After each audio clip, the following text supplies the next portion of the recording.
예, 안녕하십니까. 안녕하세요. 네. 한국대학교협의회 사무총장 황홍규입니다. 오늘은 참 의미 있는 날입니다. 지난해 12월 한국대학교협의회 그 유튜브 채널 대학 어디가 TV를 개국했는데요. 초빙 인사를 모시고 말씀을 듣는 첫 번째 날입니다. 첫 시간입니다. 그 첫 초빙 인사로 요즘 가장 핫한 교수님 중에 한 분이시죠. 스마트폰이 낳은 신인류 호모 사피엔스의 저자 성균관대학교 최재봉 교수님을 모셨습니다. 아, 네, 안녕하세요. 예, 교수님 안녕하십니까? 아, 예. 귀한 시간 내주셔서 정말 감사를 드리고요. 이렇게 첫 출연자로 저를 또 택해 주셔서 제가 오히려 큰 영광입니다. 예. 네. 그 스마트폰이 낳은 신인류 네. 호모 사피엔스 네. 이 책에서 교수님께서 말씀하시고자 하는 내용이 무엇인지 간략히 좀 소개해 주시면 좋겠습니다. 네, 저는 이 4차 산업혁명을 디지털 트랜스포메이션이라는 관점으로 보고 있었는데요. 결국 이제 인류의 삶의 공간이 디지털 플랫폼으로 이동하는 현상. 근데 그게 어떻게 촉발되었나 봤더니 누구나 개개인이 스마트폰이라는 디지털 플랫폼에 접속 가능한 도구를 마치 신체 일부처럼 이제 갖고 있게 되었더라고요. 그래서 이제 나온 단어가 포노 사피엔스. 네. 우리가 인간을 호모 사피엔스라고 하는데 호모 사피엔스에서 스마트폰을 쥔 인간, 라틴어로 포노가 폰입니다. 그래서 네. 스마트폰을 신체 일부처럼 쓰는 인간, 그래서 포노 사피엔스. 그리고 이 현상이 결국 표준 인류가 포노 사피엔스로 바뀌는 현상이다. 네.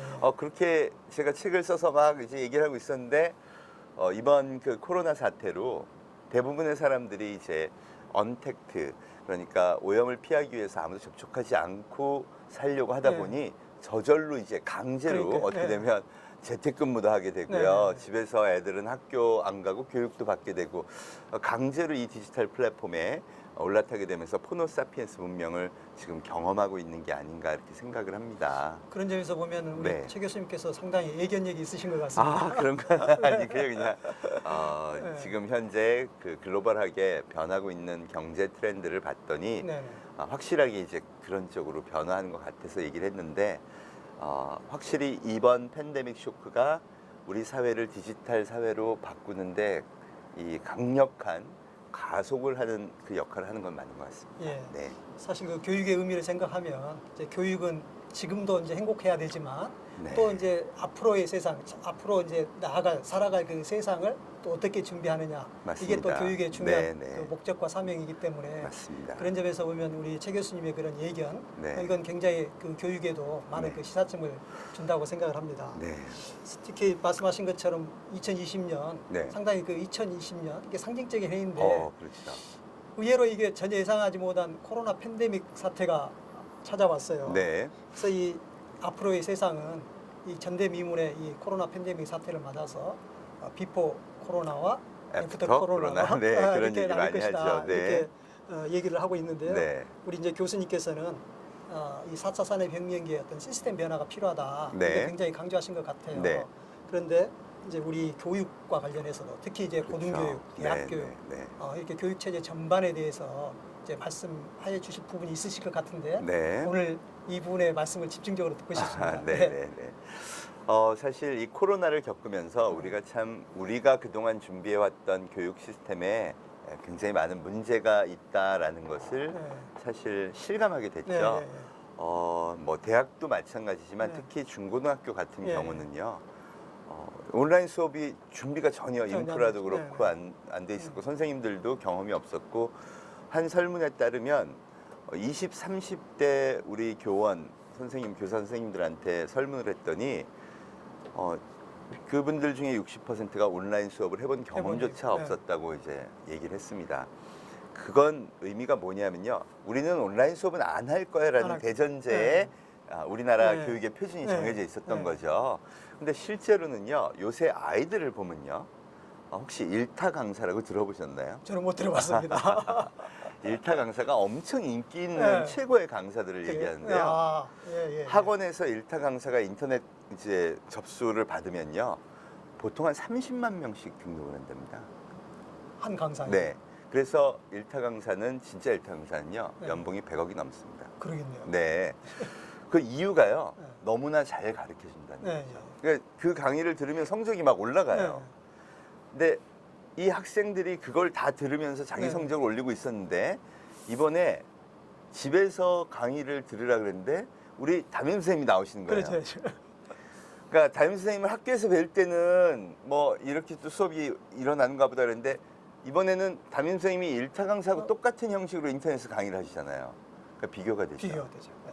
그럼 애들이 어떻게 느꼈을까요? 이게 그 수요자라는 소비자가 느끼기에는 아니 내가 수능이 목표라면 네. 내가 꼭 학교를 가야 되나 그렇죠, 이렇게 그렇죠. 느꼈을 그런 겁니다. 생각이 들 겁니다. 그거를 본인만 느꼈을 게 아니라 이번에는 경험하지 못한 부모님들이 네. 강의하는 걸 보고 어떤 이제 선생님들은 자기가 이제 좀 두렵고 그러니까 EBS 강의를 링크해 놓거나 네. 아니면 떡하니 숙제 보는 척 그런 거 딱 하면서. 올려놓고 내일 내라 이렇게 하신 분들도 굉장히 많다 그래요. 네. 그게 뭐 규제나 제한이 없는 거니까. 그럼 진짜 내가 이 시험을 잘 봐서 앞으로 수능을 잘 보는 거면 과연 공교육이 필요한 거냐라는 생각까지 아이들이 들게 했다는 거죠. 이게 의미하는 바는요. 첫째, 우리가 이 그동안 무시해왔던 교육의 공간도 디지털 플랫폼으로 옮겨가야 한다는, 공교육도 그렇게 해야 된다는, 그래서 교사 연수도 교사 또 선발도 그 과정에서 그런 것들을 잘 할 수 있는 사람들을 뽑고 또 잘 훈련시키고 해야 하는데 그게 지금은요. 거의 똑같잖아요. 네, 똑같죠. 시험 봐서 네, 잘 본 네. 사람만 네. 들어오게 하니까. 그러니까 그 사람들이 가서는 너희들은 시험만 잘 보면 인생이 잘 풀릴 네. 거야라고 가르칠 수밖에 없다는 거죠. 그리고 또 하나의 문제는 교육 콘텐츠가 그럼 지금과 같은 방식에서 되겠느냐 하는 거죠. 아이들을 키워서 나중에 수능을 잘 보는 것이 최고의 지향점이다라고 한다 그러면 어떻게 보면 진짜 솔직하게 말하면 그럼 앞으로는 온라인으로 진짜 잘하는 강의만 듣게 하고 그럼 되는 거 아니냐. 즉 그 얘기는 반대 입장에서 보면 학교의 롤이나 학교가 아이들한테 가르쳐야 되는 컨텐츠가 완전히 달라져야 한다는 네. 그런 결국 우리한테 굉장히 중요한 미션이 던져진 거라고 봅니다. 대학도 마찬가지인데요. 네. 대학의 학생들은 유튜브로 MIT, 스탠포드, 옥스퍼드 교수님 그렇죠. 강의를 다 듣고 다 있죠. 이미 막 그걸 자기들끼리 스터디하고 네. 있었는데 그동안 오프라인에서 강의 듣는 거는 그래도 교수님하고 이제 뭐 네. 얘기도 소통. 하고 하니까 그랬는데 이 온라인에서 강의하는 거 보니까 정말 천차만별인 네. 거죠. 그래서 야 이거를 또 비슷한 문제가 네. 되는 거예요. 또 심지어는 같은 학과의 같은 과목이면 학교별로도 애들이 다 비교할 수 있어요. 그렇죠. 자, 이런 시대라면 과연 앞으로 대학의 교육 콘텐츠하고 교육의 방식하고 또 교수법하고 어떻게 바뀌어야 되느냐 이것도 굉장히 이제 중요한 이슈가 예. 된 것 같습니다.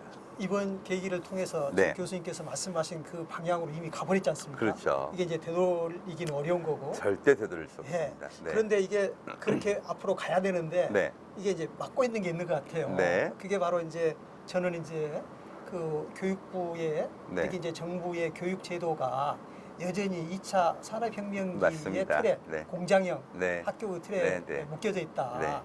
우리가 이제 미네르바 스쿨을 교육부에서 아주 그 우수 사례로 소개를 하고 있는데 막상 정부의 고등교육 제도 법은 그 전혀 2차 산업혁명기의 제도거든요. 네, 맞습니다. 이런 게 이제 변화가 와야 된다고 생각하는데 네. 법적으로 뒷받침이 돼야 된다고 생각하는데 네. 이 부분에 대해서도 한 말씀 부탁드리겠습니다. 사실은 저는 교육뿐 아니라 국가 전체의 표준이요. 네. 야, 인류의 삶은 우리나라 국민의 삶은 디지털 플랫폼에 가 있는 게 훨씬 안전하다. 네. 그리고 앞으로 이런 사회가 온다는 것은 정해진 미래다. 그래서 비록 지금 어른들은 익숙하지 않지만 네. 특히 지금 교육받고 있는 아이들의 입장에서 네. 보면 디지털 문명이 오는 건 문명이. 명백하잖아요. 그러니까 좀 준비해주고 제도를 고쳐주고 그 과정을 자꾸 만들어주고 해야 되는데 저는 그게 아직 제대로 안 된 게 제일 큰 문제가 아닐까. 그래서 지금 소위 대한민국 리더들이 또 정치권에 있으시고 입법을 하시는 분들 또 그 정부에서 또 이 제도를 만드시는 그 공무원 이런 분들이요 마음의 표준을 좀 바꿨으면 좋겠다. 옛날에 지금 말씀하신 것처럼 2차 산업화 시대에 이 암기 잘하고 어디 성적으로 외우기 잘해서 시험 잘 보는 학생들을 자꾸 키우려는 게 아니라 네. 그게 아니라 종합적이고 창의적이면서 문제 해결 능력이 뛰어난 사실 한 20년 전부터 그게 필요하다고 그렇죠. 그랬는데 사실 사회적으로는요 별로 안 필요했어요. 네. 왜냐하면 시스템이 워낙 정교하게 그렇죠, 돼 있고 정교하고. 그게 30년 동안 익숙하게 네, 오다 익숙해. 보니까 그 시스템에 들어간 아이들만 성적 매겨서 네, 집어넣으면 됐는데 혁명이 오니까 이게 다 허물어지는 네, 거죠. 네. 그럼 허물어졌을 때에는 창의적이고 그런 역량이 있고 문제가 새롭게 생겼을 때 해결할 수 있는 그런 인재를 기르는 게 이제 필수적이 된 거죠. 예. 그러면 그 팩트를 데이터로 인정을 하고 야 그럼 국가의 표준부터 바꾸자. 네. 이렇게 가야 된다는 거죠. 예. 이게 굉장히 큰 문제이긴 한데요. 사실은 이번 그 코로나 사태가 저희들한테 굉장히 큰 교훈을 줬다고 생각합니다. 네. 제가 표준을 한번 비교해 볼게요. 네. 제가 많이 하는 얘기인데 확진자가 발생을 하면요. 우리나라에서는 질병관리본부에서 보도자료 그래서 이런 네. 형식으로 네. 발표를 합니다. 네. 다 아시죠? 그래서 보도자료 보면은 확진자는 누구누구, 네. 주소는 어디, 동선은 어디 네. 어디 어디 다녀왔다 텍스트로 매일 발표를 해요. 이게 대한민국 정부 표준이죠. 네, 네, 네. 그런데 재밌는 건 뭐냐면요. 이렇게 매일 발표를 하니까 그럼 이제 우리는 TV나 신문에서 보고 아 이런가 보다 이걸 당연히 표준으로 여겼지만 20대 젊은이들은 이렇게 하고 어떻게 알아? 나 내일 강남역에 가야 되는데 여기 확진자가 있었는지 없었는지 이게 또 매일 누적되잖아요. 이런 방식으로는 도저히 모르지. 그래서 자기들이요. 솔선수범해서 이틀 동안 3일 동안 밤을 새더니 코로나 맵이라는 걸 만듭니다. 예, 예. 이게 아시죠? 이동은 예, 씨라고 예. 28살 이 개발자가요. 돈도 안 받고 만들어요. 그래서 누구든지 딱 들어가니까 오늘 가는 목적지가 어디냐요. 그래서 네. 목적지를 딱 치면 그 주변 주역이 그 지도가 딱 뜨면서 확진자가 어디 네. 있는지를 아는 거예요. 이게 표준이 다르다는 겁니다. 이 포노사피엔스의 입장에서 보면 스마트폰이 신체의 일부잖아요. 네. 그러니까 그걸 활용해서 최대한 편리하게 정보를 볼 수 있는 걸 가져다 주는 게 표준이다라고 생각하는 거고요. 우리 정부 입장에서는 그냥 하던 대로 하는 거죠. 네. 국민이 불편하든 말든 네. 이러면 안 된다는 거죠. 네. 그래서 이게 아주 단편적인 거고요. 또 하나가 뭐였냐면 우리 마스크 사느라고 줄 진짜 막 몇 시간씩 쓰고 그랬잖아요. 대만에서 그 오드리 탕 장관이라고요. 우리로 치면은 과학기술부 장관인데 이분이 출신이 특이합니다. 나이도 39살이고 또 해커 출신이에요. 와, 해커. 예. 해커 출신을 그 개발자를 디지털 부 장관에다가 딱 임명을 한 거예요. 그러니까 그분이 강요회의 갔겠죠. 강요회의 갔는데 야 우리가 마스크를 국민들이 사게 해야 되는데 이거 줄 서고 이러면 되게 힘들 텐데 너 아이디어 있으면 내봐라고 강요해서 오더를 받은 거예요. 그러니까 장관이니까 해결해야 되잖아요. 우리 같으면 어떻게 할까요? 국장, 과장 다 모여. 예. 사무관. 그래서 아이디어 쫙 내요. 그 다음에 누가 선택하죠? 이거 좋네. 그리고 장관이 선택을 하는 겁니다. 그래서 우리가 결국 나온 게 뭐냐? 요일제. 야, 이거는 전가의 보도예요. 올림픽 때부터 월화수목금토일 정해가지고 너 생년월일 맞춰갖고 차 몰아라, 뭐 자동차 끝번호 참아라. 언제나 요일제로 줄서기는 다 해결한다. 이거였잖아요. 오드리 탕 장관은요 그날 저녁 때 강요회 끝나고 어디 갔느냐? 그 대만의 페이스북에 개발자 커뮤니티라는 게 있습니다. 소프트웨어 개발자 커뮤니티. 네. 자기가 맨날 거기서 놀았을 거 아니에요. 거기다가 야 혹시 좋은 아이디어 없냐 그랬더니 한 친구가 예. 나 안 그래도 지도 앱 개발해서 지금 확진자 보여주려고 그러고 있었는데 너 나한테 그 약국의 로케이션에 관한 데이터하고 그다음 각 그 약국에 보낼 약국이 확보할 그 마스크 수량 실시간으로 올 수 있는 데이터만 나한테 세팅해서 보내줘. 그럼 내 앱하고 연결하면 바로 할 수 있어. 그러니까 이 장관은요 자기가 알잖아요. 네. 그러니까 딱 가가지고 야 일단 로케이션 전부 따 약국 로케이션 따서 데이터화하고 실시간으로 그 약국에서 판매가 일어날 때마다 데이터로 딱딱 떠서 마스크 개수 남는 게 올 수 있는 거 시스템 만들어. 그래서 3일 만에 이 앱을 만든 겁니다. 예. 그게 대만의 그 유명한 마스크 맵이죠. 네, 예. 그걸 정부 표준으로 발표해서 낸 거예요. 우리는요. 우리는 그냥 줄서기하고 요일제하고 국민 여러분 좀 자제해 주십시오 이러고는 그 다음에는 대학생들이 또 만들어요. 네. 그러니까 이게 결국은 표준의 차이라는 겁니다. 그러고 나서 그 다음에 또 줄서기 대란이 터진 게 바로 소상공인 네. 대출 대란이었습니다. 8시간 줄 섰다 그러더라고요. 그리고는 서류 보세요. 이만큼의 서류를 가져가서 8시간 줄 서 제출했는데 판단하는데 5일 걸리고 그나마도 복불복이라 받을지 안 받을지도 모른다. 이게 한탄이었어요. 그런데 이미 데이터가 많이 확보된 그런 나라, 스위스 같은 나라에서는요, 모바일로 신청을 하랬답니다. 네, 네. 모바일로 신청을 한 이유가 이 사람의 금융거래 데이터를 다 갖고 있잖아요. 네, 네. 그런 사람이 모바일로 신청하면 금융거래 데이터를 AI가 심사를 갖고, 사실 우리나라도 금융거래 실적 좋은 사람은 이런 서류 다 안 내도 그냥 할 수 있었을 거 아니에요? 그냥 20분 만에 다 꽂아줬다는 겁니다. 네. 물론 그게 조건이 안 되는 사람은 뭐 안 되는 거니까 그건 다시 재실명을 했겠지만, 결국 그렇게 해서 줄서기도 없애고 뭐도 없애고. 그럼 제가 지금 말씀드렸던 우리 지금 현재 정부의 표준과 제가 말씀드렸던 이 디지털 문명 포노 사피엔스라는 새로운 인류의 표준 중에서 과연 누가 생존의 확률이 높고 앞으로 계속 코로나가 올 때마다 이게 반복된다는데 네, 네. 어느 게 이 국민이 정말 좋아할 서비스가 될 건지는 네. 명백하다는 거죠. 그러니까 이 틀이 우리가 이게 딱 잡히기 시작하면요. 그럼 가만히 있어봐. 교육도 어떻게 바꿔야 될까? 가만히 있어봐. 우리 소상공인 지원은 어떻게 해야 될까? 사실 제가 이번 그 팬데믹 쇼크를 겪으면서 제일 우려하는 게 소상공인들의 몰락이에요. 네. 제일 어렵습니다. 원래 미국도 그렇고 우리도 그렇고 뭐 전 세계가 그렇지만 사회 취약계층이 더 충격이 심해요. 네. 그래서 이 빈익빈 부익비가 더 커진다고 하는데, 그들이 결국 충격을 덜 받게 하려면 이들을 디지털 문명으로 끌어올려야 되는데, 그러려면 정부의 표준이 그렇게 돼야지 네, 네. 과거 방식으로 대형마트 하지마, 온라인도 스톱해, 거기 가서 사 먹어. 그래도 안 가잖아. 무서워서 못 가잖아. 이거는 완전히 격이 다른 충격이 오는 거죠. 네. 그러니까 그런 관점에서 정부가 표준을 바꾸고 거기에 맞춰 대학 교육의 발전 방향, 또 중학교, 고등학교, 초등학교의 교육의 컨텐츠, 표준 이런 것들을 장기적인 계획을 갖고 자꾸 풀어나가야 우리가 앞으로 이 디지털 문명에 살아갈 아이들한테 올바른 세상을 열어주는 게 아닐까 이렇게 생각을 합니다. 네. 그 말씀을 드리면서 네. 굉장히 중요한 그 포인트가 있다는 생각을 해봤어요. 거기 코로나 이후에 어떻게 될 것인가에 대해서 이제 언론을 검색해 보니까 네. 정부의 역할은 더 확대될 거다 네. 이렇게 말씀을 하더라고요. 네, 언론에서. 네, 네. 그런데 지금 우리 이제 최 교수님 말씀 들어보면 정부의 역할이 확대되더라도 그 정부의 역할은 어떠해야 되는가? 실은 정부가 모든 문제를 다 합리적으로 효율적으로 해결할 수는 없는 거다. 맞습니다.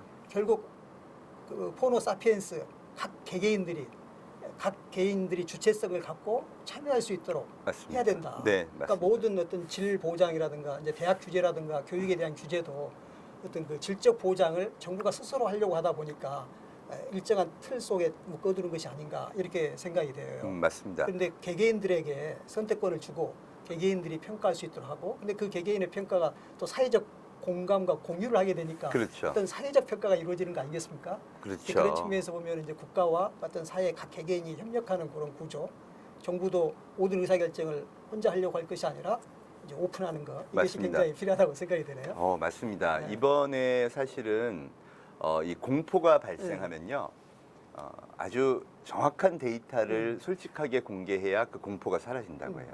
그러니까 이번에 정부가 그건 잘한 거죠. 네. 그리고 또 한 가지는 이번에 이 위기를 우리가 잘 극복하게 된 계기가 뭐냐라고 얘기하는데, 제일 대표적인 건 사실 의료 시스템이 잘 갖춰져, 그러니까 우리는 옛날에 뭐 메르스나 다 경험을 했기 때문에 의료 시스템을 미리 확보해 놓은 것도 있지만, 거기에 따른 많은 사람들의 자발적 협력, 봉사, 네. 희생 이런 것들이 잘 어우러져서 사실 우리 사회의 특징이죠. 네. 그리고 또 마스크가 저 사람들은 어려워서 없어, 그럼 공유도 그렇죠, 하고 이런 사회 분위기가 네. 그걸 해결해 준 거라고 저는 생각해요. 그래서 앞으로는 사실 정부가 더 강력하게, 사실 우리가 규제로 이걸 만든 건 아니잖아요. 네. 그러니까 협력과 공유 또 상생 네. 이런 것에 대한 그 사람들의 인식이 더욱 강해져야 이런 위기가 왔을 때에도 같이 잘 넘어갈 것 같은데, 사실은 제가 말씀드린 이 요소들이요, 이 디지털 문명의 특징입니다. 네. 예를 들어서 디지털 문명을 만든 사람들은 대부분 개발자들인데, 네. 그 기업들 만든 사람들요, 오픈 소스해서 공유하잖아요. 그렇죠. 심지어 알파고처럼 진짜 수천억을 들여서 개발한 것도 80% 그냥 확 공개해 버리잖아요. 이게 그들 문명의 특징이거든요. 네.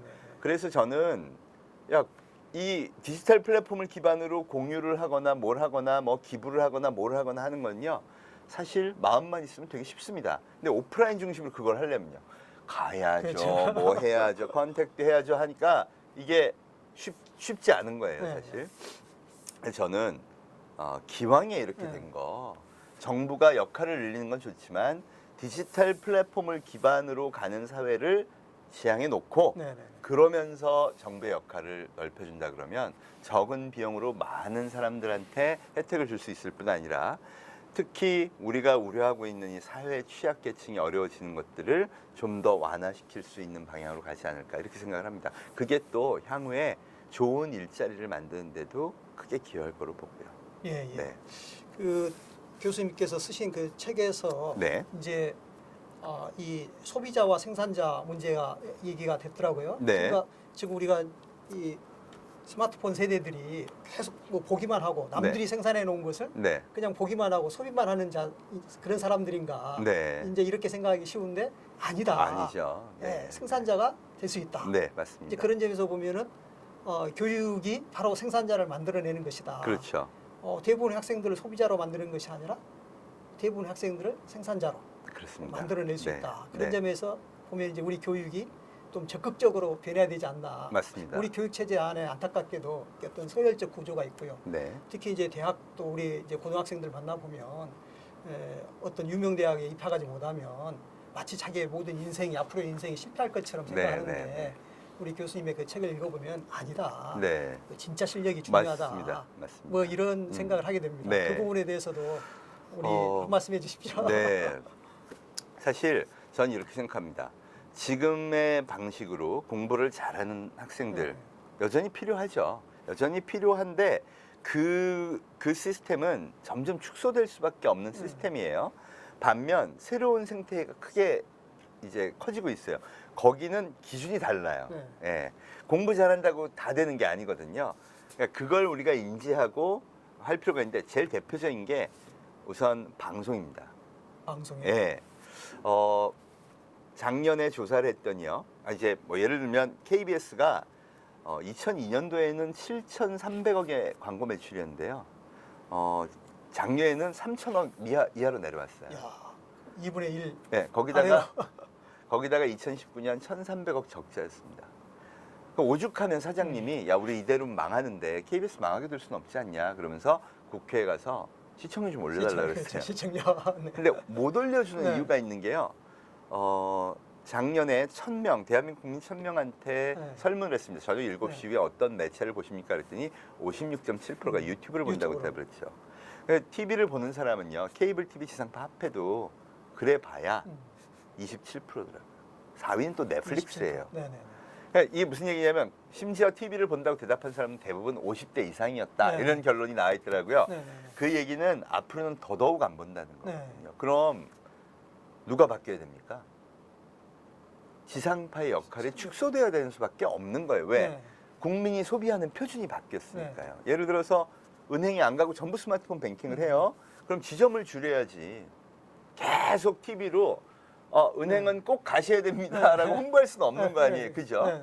그러니까 결국 소비자가 그런 동향을 보인다 그러면 기업이 바뀌어야 된다는 그런 말씀을 드리는 거예요. 근데 그게 의미하는 바가 뭐냐 하면 이제 지상파가 갖고 있던 권력이 많이 적어도 절반 이상이 유튜브로 왔다는 뜻이고요. 그래서 유튜브가 권력이 됐나 보다 그랬더니 유튜브는 아무 방송도 안 만들어요. 소유자가 없잖아요. 없죠. 그러니까 그럼 누가 진짜 권력자나 봤더니 파워 유튜버들이 네. 권력자예요. 실제로 그들이 막 50억, 60억, 70억 이렇게 막 벌어요. 그 얘기는 무슨 얘기냐 하면 KBS, MBC의 광고 금액을 얘들이 가져갔다는 네. 얘기잖아요. 그 권력이 이동한 거예요. 네. 그래서 유튜버가 권력인 거다 이렇게 봤어요. 근데 잘 생각해 보시면요.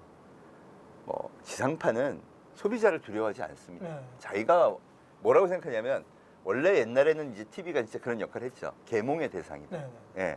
예. 이 우매한 대중을 우리가 계몽해야 돼. 그래서 엘리트 의식이 굉장히 강합니다. 반면 유튜버들은요. 그게 아니에요. 이 사람들이 나를 선택해 주지 않고 떠나가는 순간 완전히 난 끝장나는 거. 그러니까 굉장히 잘합니다. 네. 그리고 되게 섬세하게 조심스럽게 자기 구독자들이 좋아하는 컨텐츠를 만들어내는 사람들이죠. 그런데 그게 의미하는 바는 뭐냐? 그럼 유튜버가 권력자가 아니라 그 선택을 하는 이 소비자들이 네네. 권력자가 된 거죠. 네. 그래서 제가 뭐라고 얘기하냐면 방송의 권력이 소비자한테로 갔다고 얘기하는 겁니다. 이렇게 되는 거죠.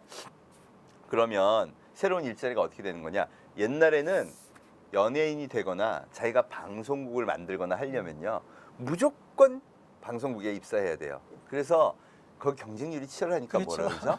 그게 언론고시라고 그랬잖아요. 언론고시라고. 일단 학벌이 좋아야 돼요. 네네. 그죠? 학벌도 잘. 거기다가 부모가 힘도 좀 좋으면 네. 좋습니다. 스펙을 맨날 따야 되고요. 그리고 한번 대신 들어가면요, 평생을 일 안 해도 돼요. 네. 솔직히 그런 게 이제 기존 시스템의 특징이었어요. 그런 데가 한두 개가 아니죠. 대기업도 그렇고 뭐도 그렇고 다 그렇게 보호받고 딱 이러는 건데, 유튜브 생태계는 어떤가요? 제가 누굴 만났냐면 도티라는 친구를 만났어요. 도티. 예. 네. 최고의 유튜버입니다. 예, 예. 유튜브 자기 방송 찍는 걸로 회사도 차렸어요. 샌드박스 네트워크라고요. 이 샌드박스 네트워크는 자기 유튜브 방송을 만들기도 하고 동시에 어린 유튜버들을 이렇게 역량 있게 키워주는 기획사도 하는데요. 작년 매출이 600억을 넘었다고 합니다. 600억. 네. 거기다가 이제 그럼 이제 뭐도 할 수 있냐면요, 홈쇼핑 TV도 만들 수 네. 있고요. 뭐 여러 가지 방송을 기반으로 해서 하는 건 그렇게 개인이 다 할 수 있는 시대가 거의 왔다는 거예요. 그러니까 네. 직원도 되게 많겠죠. 네. 자, 그럼 이 그 도티가 제일 신경 쓴 게 뭐냐? 자기 고객들을 정말 진정성 있게 좋은 컨텐츠를 볼 수 있도록 끊임없이 좋은 컨텐츠를 만드는 거를 고민하는 거예요. 네. 방송은 그러지 않아요. 네. 예, 이 새로운 소위 네. 그런 생태계에서 일할 사람들이 점점점 많아지는데, 네. 이 사람들 특징은 뭐냐? 계몽의 대상으로 보는 게 아니라 내가 선택받기 위해서 그 고객들이 좋아하는 걸 끊임없이 찾는 걸 연구한 사람들이 새로운 실력자가 돼서 이제 길을 열어가는 거죠. 그래서 제가 왜 이제 실력이 중요한 시대지 학벌이 중요한 시대가 아니다 그러냐면요, 앞으로 10년, 20년 갈수록 지상파 안 보고 점점 이거 볼 거 아니에요. 그럼 여기는 점점 돈이 없어지고 여기는 네. 점점 새로운 네. 생태계가 커지죠. 예를 들어 퓨디파이 같은 경우는 전 세계 구독자 이미 1억 명 넘었습니다. 그럼 그 회사 얼마나 커지겠어요? 네. 그럼 그런 데에서 뽑는 사람들은 진짜 일 잘하는 실력자를 그렇겠죠. 뽑겠죠. 그러면 학벌 그런 중요하지 않죠? 상관없어요. 예를 들어서 연애 한 20억, 30억 번다는 대도서관 같은 경우 네. 고졸이에요. 네, 고졸 유튜버 중에 학벌 좋은 사람, 사실 거기는 학벌이 뭐 그 도티 같은 경우는 연세대학교 나왔으니까 학벌 좋은 건 맞는데, 네, 네. 학벌이 중요한 게 하나도 아니고 네. 부모의 돈도 하나도 안 중요하고 그렇죠. 진짜 실력이 중요해요. 그걸 극명하게 보여준 사례가 사실은 6살 꼬마 유튜버 보람이었죠. 들어봤습니다. 들어보셨어요? 우리 사무총장님도 들어보셨을 텐데 아마 들어본 이유가 이걸 거예요. 작년 7월에요. 네. 이런 뉴스가 나왔습니다. 6살 꼬마 유튜버가 한 달에 37억씩 벌어서 청담동에 100억짜리 네. 빌딩을 샀다. 그때 대한민국 사회가 완전 뒤집어졌죠. 일단 청와대에 청원이 들어갔어요. 유튜브 방송 금지해라. 아, 그랬죠. 아이들을. 네. 그다음 MBC 노조에서 발표를 했어요. 오늘 우리 광고 매출이 보람이보다 못했다. 예. 그리고 이 정말 사회적으로 많은 물의를 일으켰고요. SBS 그것이 알고 싶다에서 특집 방송을 했어요. 아동 학대 방송이다. 이거 진짜 문제가 많다. 남의 거 카피하는 방송이다. 그래서 정말 얼마나 두드려 팼든지 지금은요, 보람 튜브가 기운이 빠졌어요. 네. 제가 안타까웠던 건 뭐냐면요, 맞아요. 애들을 이용해서 돈을 벌거나 비판받아야 될 거나 수정해야 될 것, 부작용이 있으면 다 고쳐야 되죠. 그런데 이 보람이가 만들어낸 데이터가 어떤 의미를 갖고 얼마나 성공했는지는 아무도 관심을 갖지 않더라고요. 데이터가 어떤지 한번 말씀을 드려볼게요. 보람이에 지금 들어가 보셔도요, 유튜브에 정기 구독자 수가 2,400만 명을 넘었습니다. 정기 구독자만. 네. 구독자 2,400만 명이면요, 세계 최고의 그 키즈 유튜버, 그 키즈 방송의 최고가 라이언이라는 친구인데 딱 30만 명 차이가 나더라고요. 거의 따라잡은 거죠. 심지어는 그 무리를 일으킨 그 사건 이후에 딱 지금 한 5개월 지났죠. 5개월 아니다. 이제는 한 10개월 지났네요. 네. 한 10개월 동안 또 그 사이에 한 700만 이상 늘었어요. 그 얘기는 뭐냐면요, 애당초에 한국의 플랫폼이 아니었던 거예요. 세계적인 플랫폼이었습니다. 이유가 있습니다. 4, 5, 6, 7세 대한민국 애기들 인구 다 더해봤자 138만입니다. 그렇죠. 아시잖아요, 네, 그죠? 지금 이제 40만 100대 40도 안 해요. 그러니까요.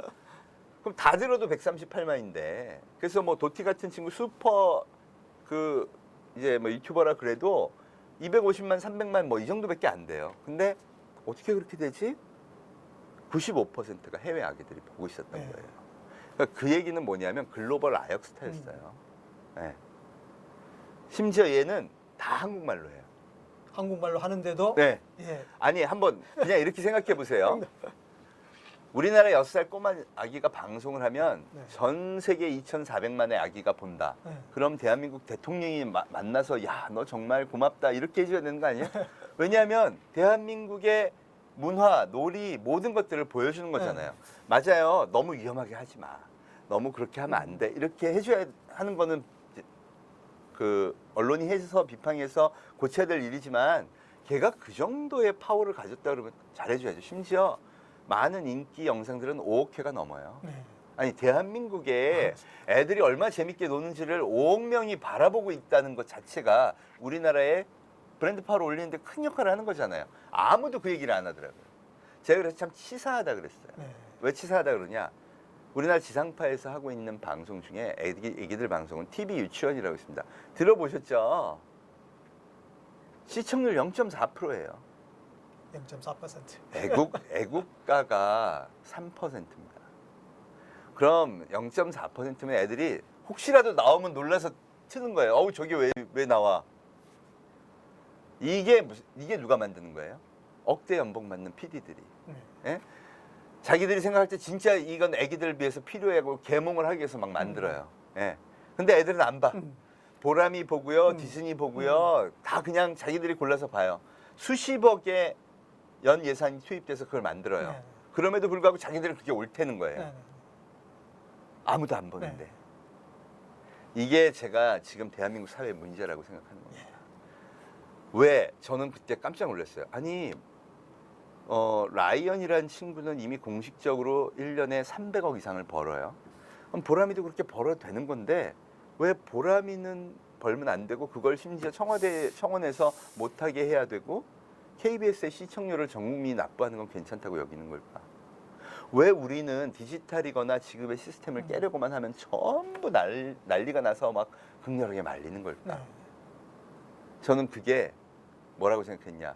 새로운 문명에 대한 어른들이 느끼는 공포심이라고 생각합니다. 뭐 그럴 수 있을 것 같아요. 그렇죠. 예. 이게 그래서 기준이 바뀌어야 된다고 네. 감히 말씀드린 겁니다. 보람이 보세요. 학벌이 뭐 어떻게 되죠? 보람이 학벌을 보고 보람이 부모의 스펙을 보고 보람이의 뭐 재벌집 딸 아니잖아요.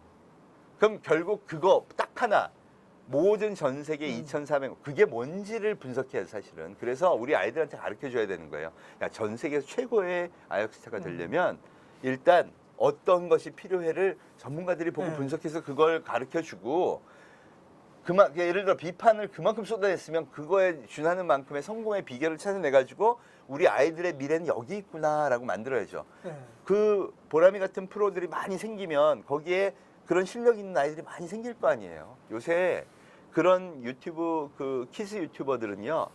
제가 본 TV는 PD가 고등학교 재학생이었어요. 네. 고등학교 재학생. 네, 고2 때 PD를 하는데 그러니까 애들이 더 좋아져. 감각이 훨씬 뛰어나죠. 막 이런 걸 만드는 거예요. 그래서 야, 이게 진짜 새로운 일자리들은 새로운 기준으로 자꾸 만들어야 되고 그러기 위해서는 교육이 과거처럼 어떤 새로운 지식을 계속 주입하는 것이 아니라 그거는 한 70%로 줄이고 30%는 너가 진짜 관심 있는 거면 새로운 세계, 디지털 세계에서 구글링하고 탐색하고 문제 해결 방법도 찾고 이러면서 그 문제 해결 능력을 키우는 이런 창의적 역량을 키워주는 게 훨씬 더 중요하지 않나. 그리고 교육이 그 방향으로 가야 된다. 네. 이미 성공한 아이들을 이제 많이 이렇게 보면서 이게 그런 길을 가야 되지 않나 이렇게 얘기를 하는 겁니다. 우리 최재군 교수님을 모시고 네. 이 프로를 진행하게 된 네. 그 진짜 숨겨진 이유가 있는데 네. 밝혀도 되겠습니까? 아, 네, 네. 그럼 바로 아까 KBS 수신료 네. 이렇게 말씀하셨는데 지금 상황에서 수신료 올리는 것 불가능하죠. 불가능하죠. 네. 대학교 수업료는 어떻게 될 것 같습니까? 사실은 대학교 수업료는 저는 이번 사태를 겪으면서 이것도 참 올리기 어렵겠구나. 그렇죠. 그리고 어떻게 보면 이것도 빈익빈 부익부의 현상이 발생할 수 있겠구나라는 네, 생각이 네. 듭니다. 학생들이요, 이번 온라인 수업을 들으면서 사실 굉장히 많은 그 편차가 있구나. 내가 어느 수업을 들어야 내 인생에 도움이 되겠구나. 네.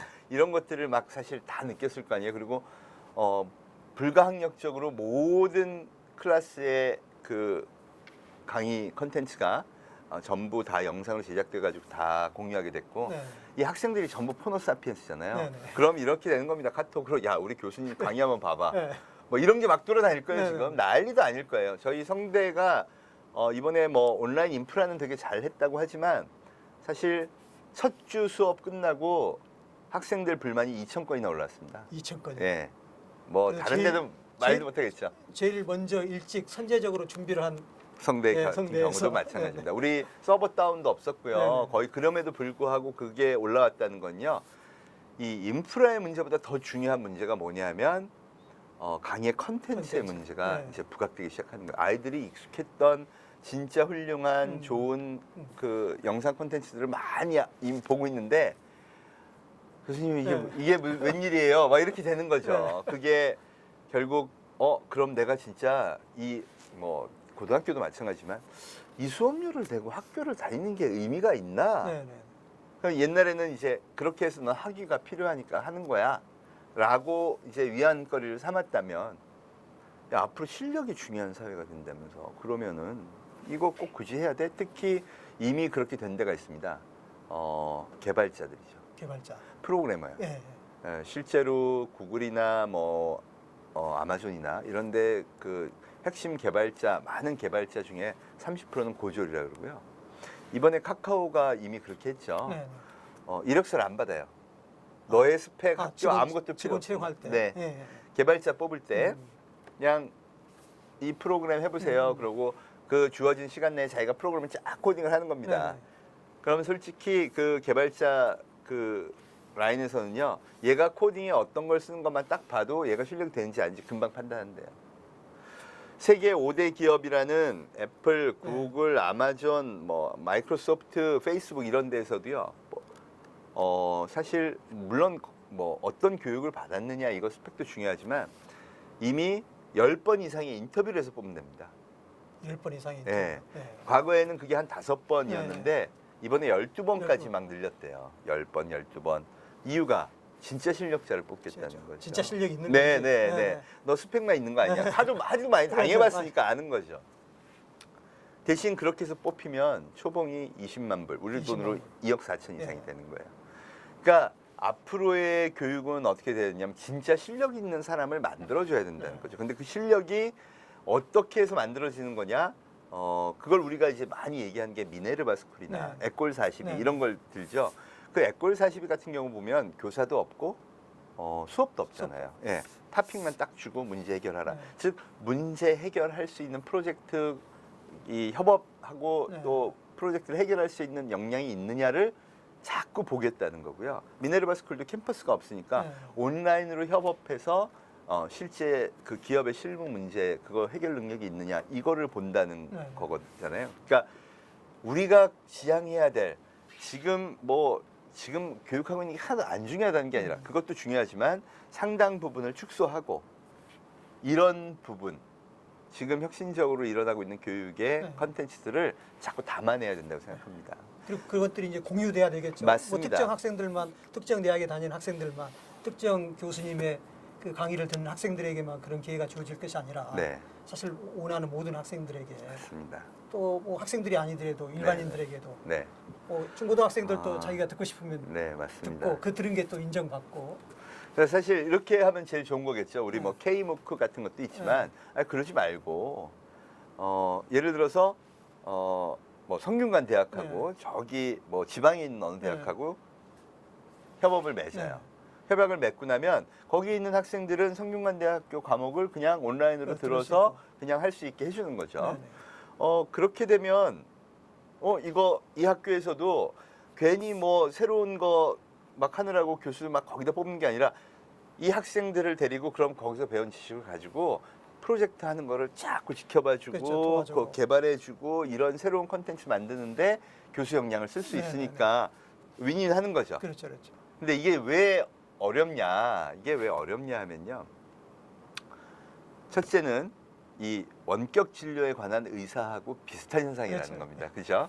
그렇게 되면 누구나 다 그 학교에 유명한 교수님 강의만 들을 거야. 막 이렇게 될까봐 다들 이제 그건 좀 안 되는 거다. 심지어는 지방에 있는 대학의 교수님들이 이건 우리가 안 돼. 이럴 수 있다는 겁니다. 또 하나는 그렇게 되면 대학의 개념부터 전부 수술해서 올려야 되는 거예요.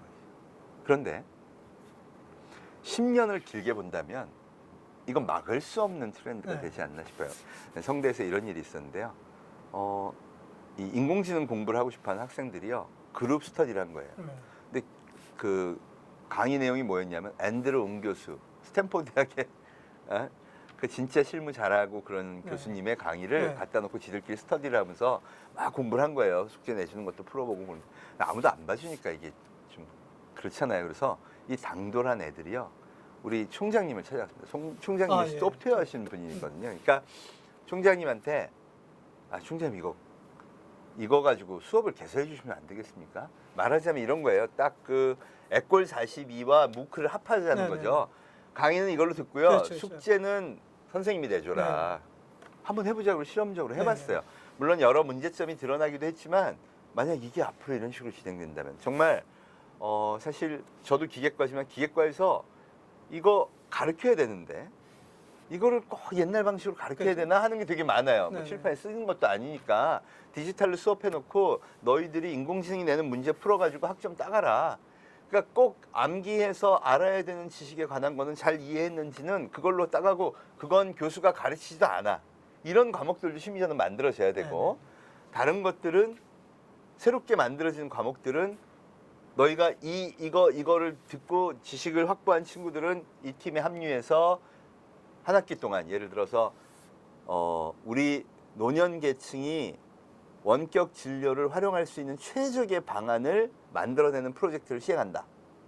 그걸 한 학기 동안 무조건 하고 계속 발표하고 진짜 기업에서 하듯이 그렇게 해서 나중에 졸업할 때 그거 딱 시스템을 포트폴리오로 딱 심어준다. 이런 과목을 적극적으로 개발해야 된다는 거죠.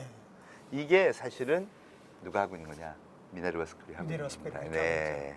사실 이제 미네르바 스쿨 시스템은 이제 우리 교육 제도상은 허용되지 않는 건데 교육부가 이제 그걸 우수사로 설계했으면 앞으로 교육부가 이제 그것도 가능하도록 법 제도를 정비.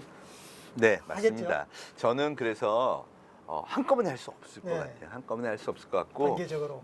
또 이 입학 정원, 그러니까 학생 수도 자꾸 줄잖아요. 이거랑 맞춰서 서로 좀 상생할 수 있도록 학교도 언제까지 계속 교원 지금의 그 교육부의 방침에 따라 교원을 확보하고 뭐하고 돈 많이 들어가잖아요. 강좌 수 유지. 그거 어려워요. 그러지 말고 사실 저는 이 디지털 플랫폼을 잘 활용하면요.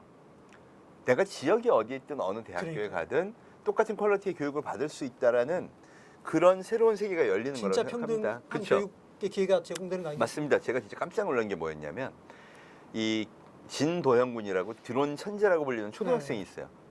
이 친구가 드론 날리기 전국 대회 나갔고 초등부 1등을 했는데 그 기록이 같은 트랙에서 했는데 성인보다 좋아서 대한민국 챔피언이 된 거예요. 선생님이 되게 잘 가르쳐 주셨더라고요. 근데 선생님은 스킬이 대한민국 챔피언 안 되잖아요. 얘 유튜브로 배우면서 스킬을 훈련을 해갖고 이게 되더라고요. 그러더니 그 친구가 요새 뭐 하냐 그랬더니 저 드론 커뮤니티 들어갔고 오픈소스 받아가지고 코딩 드론 하고 있대요. 그럼 당연히 바로 인공지능 프로그래밍이고 뭐 다 하는 거잖아요. 야, 대단하다. 그래서 강남에 무슨 좋은 초등학교인가 보다. 아니요. 익산의 용성초등학교라는. 익산 용성초등학교. 제가 합니다. 전라북도 네, 북이과에서. 맞습니다. 거기 드론을 특파한 학교더라고요. 근데 야, 학생 수가 전교생이 12명인 미니스쿨이에요. 제가 그걸 딱 듣는 순간 이 디지털 플랫폼의 학습은요. 아이들이 호기심만 굉장히 강렬하면 비용도 적은데 굉장한 깊이로 갈 수 있다는 거예요. 아니 이런 아이들이 자꾸 커야죠. 그러니까 자기 스스로 자발적 그 의욕에 의해서 학습을 하는 친구들이 점점 많아져야 된다고 생각합니다. 예. 그게 저는 교육에서 자기 주도적 학습이 이 디지털 문명에서 갖는 힘은요, 이루 말할 수가 없어요. 이 편차가 너무나 큽니다. 그러니까 그런 것들을 많이 발굴해주고, 그리고 그 기준도 좀 달라져야 된다고 생각해요. 제가 제일 안타깝게 생각하는 게, 왜 요새 보면은 뭐 천재 소년이었던 친구들이 참 힘들어지고 막 이런 거 너무 많잖아요. 그렇죠. 기존의 틀 속에서 천재를 계속 만들어 가려고 하니까. 그러니까 천재면 너는 천체 물리학자 해야 돼. 너는 수학자 해서 뭘 풀어야 돼. 예. 제일 재밌는, 지금 과거 학생들이 제일 좋아하는 친구가 누군지 아세요? 글로벌하게는 허사비스입니다. 허사비스 아시죠? 그 딥마인드라고 네네. 알파고의 전신을 이제 개발했던 그 회사가 바로 허사비스가 차린 건데요. 이 허사비스가 영국의 자랑스러운 천재였어요. 그러니까 막 9살 때 체스 대회 2등하고 올림피아드 같은 데 나가면 다 1등하고, 그래서 얘는 뭐 왜 우리하고 똑같아요. 뭐 6살 때 미분적분하고 막 이런 거. 근데 얘를 버려뒀더라고요. 네가 하고 싶은 거예요. 하고 싶은 대로. 그럼 뭐 할까요? 게임. 얘가 게임에 미쳐서 17살 때 엄청난 게임 패키지를 만들어서 수천만 개를 팔았대요. 돈을 많이 벌었죠. 그리고는 케임브리지 대학교 게임 컴퓨터 공학과에 들어가요. 당연한 일이죠. 네. 코딩에 관심이 많으니까. 그러고 22살 때 거대한 게임에서 이제 다 이룬 거예요. 재미가 없잖아요. 네. 얘가 그럼 뭐에 관심을 갖기 시작하냐? 뇌인지과학과에 입학합니다. 아, 뇌인지과학으로. 네. 뇌인지과학과에 입학해서 33살에 뇌와 뇌과학에 관한 학위를 따요. 네. 그리고 세운 회사가 딥마인드예요. 네. 목표는 뭐냐? 뇌처럼 생각하는 프로그램을 짜겠다. 그래서 그게 알파고를 만드는 모태가 되고요. 네. 네이처의 표지 논문을 네. 장식하죠. 네. 그렇게 키워야 되는 거 아닐까요? 그렇죠. 예. 그러니까 이제 이 코로나 이후로 경제가 이제 빈익빈 부익부 현상이 많이 생기고, 네. 경제가 다시 이제 과거처럼 고도 성장하기는 어렵고, 그러니까 학부모들이나 학생들의 이제 학비 부담 능력은 당분간은 참 어렵겠죠. 맞습니다. 그래서 이제 대학이 수업료를 올리기가 사실상 불가능한 것이고, 네. 이건 우리 대학 사회도 알고 있는 것 같아요. 맞습니다. 그래서 이제 우리 대학 사회가 교육부나 정부를 향해서 요구하고 있는 것은 이제 비용을 좀 적게 들이면서 맞습니다. 대학을 경영할 수 있게 해달라. 그렇죠. 뭐 교원을 반드시 얼마 이상 확보해야 된다. 네. 강좌 수를 얼마 이상 확보해야 된다. 교수 학습 지원 센터를 반드시 이렇게 운영해야 된다. 학생 심리 상담 센터를 반드시 이렇게 운영해야 된다. 교육 과정은 이래야 된다. 저래야 된다.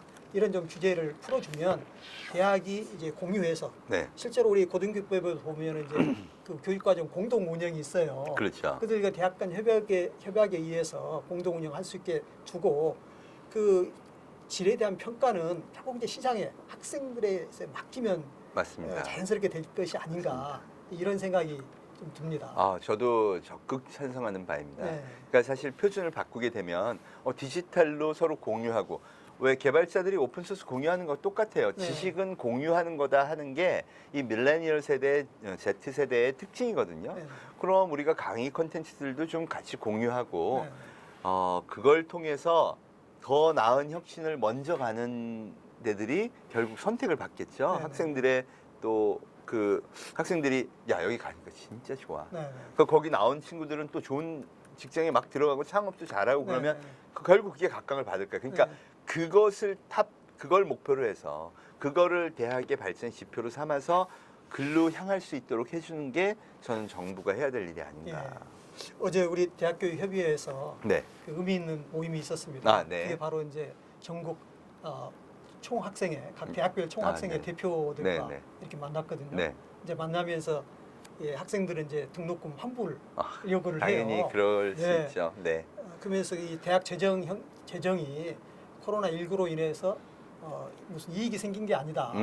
오히려 지출이 더 많이 생겼다. 이제 이런 말씀들을 그렇죠. 네. 드리니까 학생들이 참 그걸 이해를 하시더라고요. 네. 그래서 학생들에게 참 고마웠는데, 앞으로는 이제 비용을 적게 들이면서 좋은 대학 교육을 받을 수 있도록 가야 되고, 그 중에 하나가 학생들이 단순히 참여하는 정도가 아니라 학생이 중심이 되고 학생이 주도가 되는 교육 과정을 운영할 수도 있다. 맞습니다. 그래서 여러분들이 3학점 과정을 개설해서 여러분들이 그 교육 과정을 운영할 수도 있고, 여러분들이 대학을 만들 수도 있다. 이런 말씀을 학생들한테 좀 드렸어요. 네. 앞으로는 또 이 등록금 환불과 관련해서 언론에서 이제 어떻게 생각하느냐고 네, 인터뷰가 네. 많이 들어왔는데 네. 그때 이제 보도는 되지 않았지만 이런 말씀을 드렸죠. 이 기회가 학생들이 자기 주도적 학습에 훈련할 수 있는 좋은 기회가 될 수 있다. 네, 이걸 어떻게 활용하느냐는 학생 개개인에게 달려 있다. 네. 이런 말씀을 드린 적이 있는데 네. 뭐 많은 시간 이제 말씀해 주셨는데 우리 교수님께 두 가지 말씀을 부탁을 드리고 싶어요. 네. 그 하나가 이제 지금 고등학교 3학년 학생들 있지 않습니까? 네, 네. 대학 입시를 앞두고 굉장히 불안해할 것 같아요. 네. 이 시간들을 어떻게 잘 활용해야 네. 좋을지 이 네. 한 말씀 우리 현재 고등학교 3학년 학생들을 위해서 해주시고요. 네. 그다음에 이제 우리 대학생들 네. 지금 이제 원격 수업에 대해서 또 불만도 있고 그러지만 네. 저 그러면 이 시간들을 어떻게 활용하고 보내는 것이 좋을지 네. 한번 말씀 부탁드리겠습니다. 네, 우리 고3 학생들 지금 막 굉장히 힘들 거예요. 야, 이거 뭐 학교를 가는 것도 아니고 뭐 또 수업도 굉장히 좀 늘어지기도 하고 뭐 여러 가지 힘든 상황이 벌어졌는데요. 그래도 어쨌든 지금 위기에서도 열심히 최선을 다해서 좋은 성과를 얻으시기를 바라고요. 사실은 저는요, 그 앞으로의 사회에서는 꼭 그 수능을 잘 보고 좋은 대학에 갔을 때 그게 자기 인생을 완전히 결정한다 이렇게 생각하지는 않습니다. 사실 많은 그 시장의 생태계가 다 지금 바뀌고 있는데요.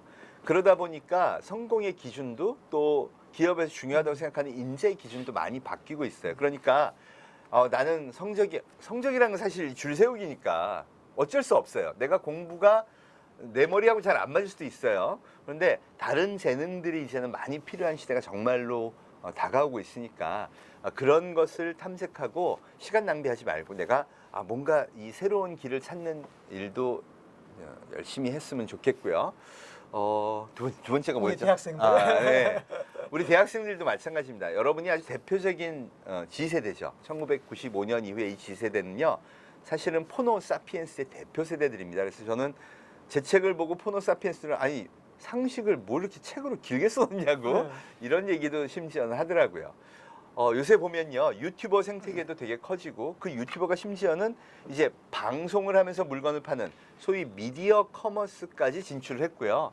미디어 커머스뿐 아니라 이제 제조회사도요 그 미디어 커머스를 기반으로 자기 브랜드를 새롭게 만드는 이런 새로운 작업들을 해요. 그러면서 사실은 새로운 방송의 생태계를 통해서 새로운 심지어 제조 산업 생태계까지 다 커지고 있습니다.